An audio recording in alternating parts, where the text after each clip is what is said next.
कोयटा में national party के सरबराह doctor Abdul मालिक बलोच की प्रेस कॉन्फ्रेंस। इनकी इस प्रेस कॉन्फ्रेंस का मकसद मुल्क में अफरा तफरी, मुल्क के मसाइल और शफाफ इंतखाबात के हवाले से बात करना था। हमारी तो सबसे बड़ी इतराज ये है कि जी बलूचिस्तान को खुदा के लिए सियासी तौर पर देखें, स्ट्रेटेजिकली नहीं देखें। जब सियासी तौर पर आप देखेंगे तो उसके अब हमारी बड़ी पार्टियां, उनको बलूचिस्तान की जरूरत नहीं है, इसलिए कि हमारे 17 सीटें हैं। जब हम आधा पाकिस्तान है, लेकिन चूंकि हमारी सीटें कम है लिहाजा कोई रिस्पांस नहीं है। ग्वादर में अब तक सीपे के एक वो है जो ईस्ट बे बनाया है, यह इंटरनली जो पोर्ट के अंदर जो कुछ है वो अल्लाह जानता है, वो जानते हैं। हमें तो वहां के लिए नो-गो है, हमें से कोई नहीं जा सकता है उसके अंदर।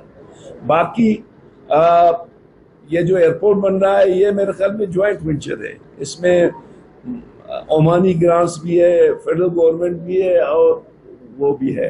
तो देख लेना, अगर जो जितने एक्सपेंडिचर हुए हैं 56 या 57 बिलियन डॉलर, उसमें बलूचिस्तान के किसी कोने को कोई फायदा नहीं पहुंचा है। मुल्क को अदम इस्तेकाम का शिकार किया है, महंगाई है, बेरोजगारी है और मीडिया पे कदगने हैं।